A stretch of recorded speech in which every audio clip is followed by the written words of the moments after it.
solve complex problems like bullying, we use a work method that I describe now. There is 4 steps.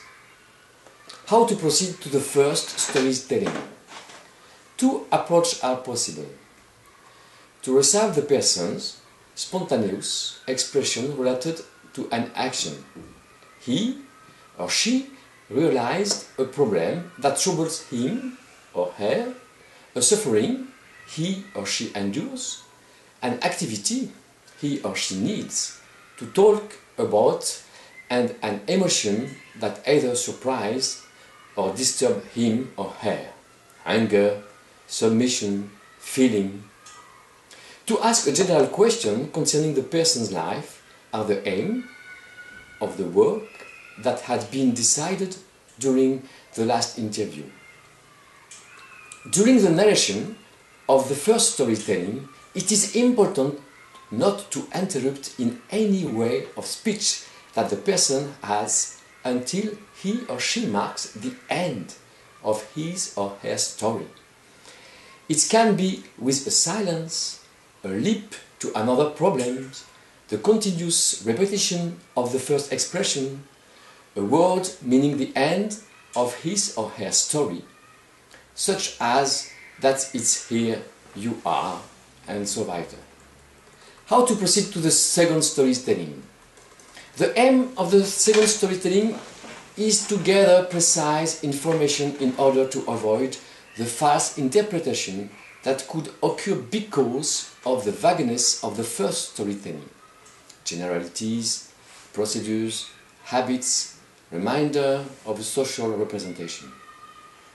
It is now a question of a more detailed descriptions of the events that have been told or those that are the origins of the problem, of the suffering or of the reminded emotion. There are 2 ways of doing this.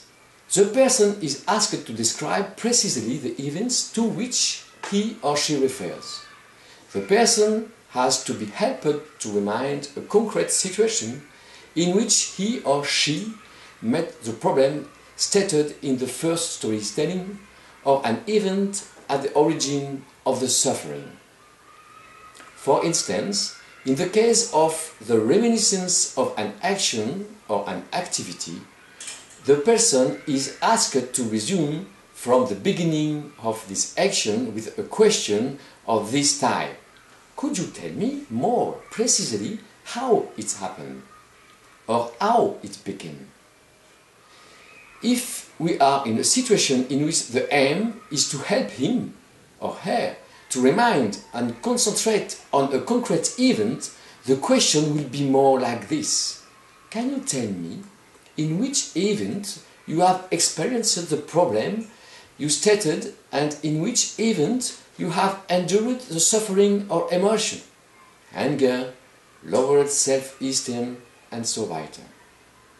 The second storytelling consists in guiding the interviewer in order to make him or her describe chronologically the sequence of action. Examples of a question: and then, and so, what happened afterwards, and between this moment, action event, and that one, what happened? To ask for precisions on the meaning for a given expression that has been used, the type of question can be, that is to say, tell me more about it. Could you be more specific? I don't quite get it. Could you give me an example? The second storytelling stops when the whole sequence of action of the first storytelling has been resumed. Now, how to proceed to the third storytelling? Its general aim in the representation of the subject as an actor within the elements of his or her existence. 3 methods are available to reach this aim. To help the person to recover the level of decision consistency that is present in his or her actions. To recover the decision consistency, and in order to make the decisional or behavioral characteristic of the actions more apparent, the distinction with I and action verb has to be made. Type of question. When you acted like this, was it a decision or a reaction? If there is no answer, we can ask, was it a well thought out decision, a predicted one, a habit, a reactive behavior, an impossibility to do otherwise, or a decision in the immediacy of action? The well thought out decisions are deliberate decisions. They are called decision deliberation. They can be decisions with goals. I want to do this, I plan to, or decisions of means. To reach my goal, I proceed in this manner and I will use those means. The decisions made in the head of the action, intentions, goals, or means put in place for real are called decision action. To obtain decision consistency, you should point out the coherence link between the goal, deliberate or in the action, of the action that was done and the means used to reach it. Types of question. What was your goal or your intention when you act at this given moment? Is the effect brought by your action similar to the effects you had expected? And so, are the means that you have chosen adjusted? Are the means that you had planned to resort to similar to the one that you actually resorted in the immediacy of the action? To help the person to identify the decisional form of his or her action, it amounts to ask, whenever he or she acts like this, what does he or she do? Example, when you buy a product that you had decided not to buy, what do you do? The person in this situation can put into effect several decision forms: to buy the product, to disregard a goal, to adjust the decision to reality, to transgress the rules of a budget, to pursue one's pleasure. To help the person to identify the structure of his or her strategy that she usually executed in his or her daily life. For this matter, we resume with the person the types of decisional forms that have been pointed out in the previous phase. This allows highlighting the repetitions of those forms and their spontaneous engagement in the example cited above to point out the links between a decision that is made, the loss of focus, and the transgressions of rules in the heat of action motivated by the pursuit of an immediate feeling of pleasure.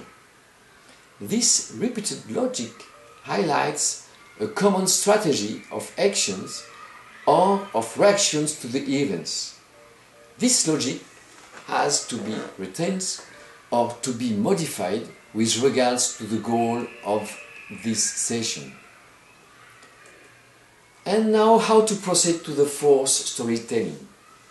The aim of the fourth storytelling is to point out the factors of the decisional process that characterizes person's capacity of decision making.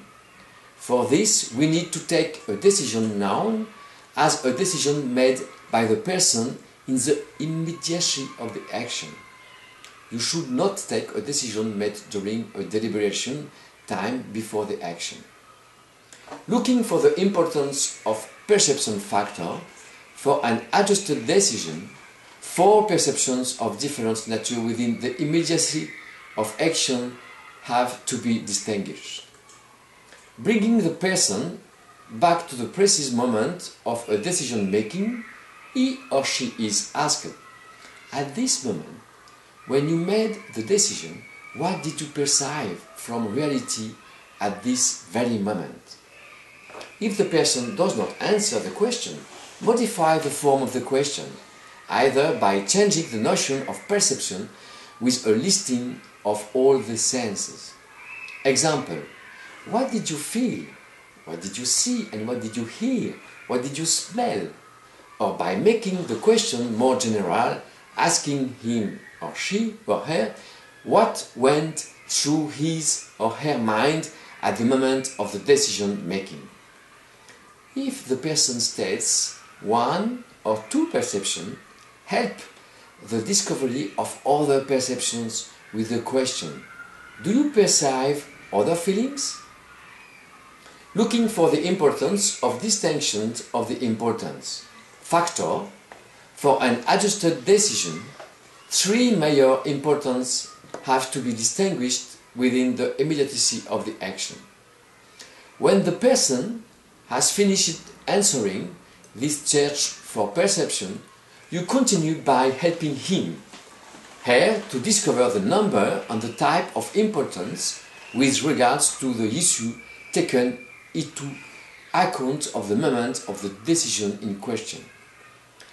The question that can come with this distinction of the issue is: what are the importance that you identified, distinguished at the exact moment of the decision making?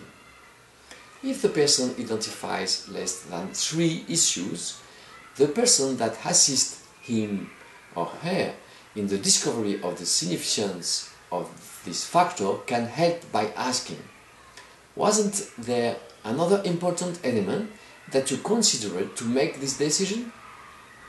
Looking for the importance of the factor prioritization for an adjusted decision, the person should be able to rank the perception according to one single important.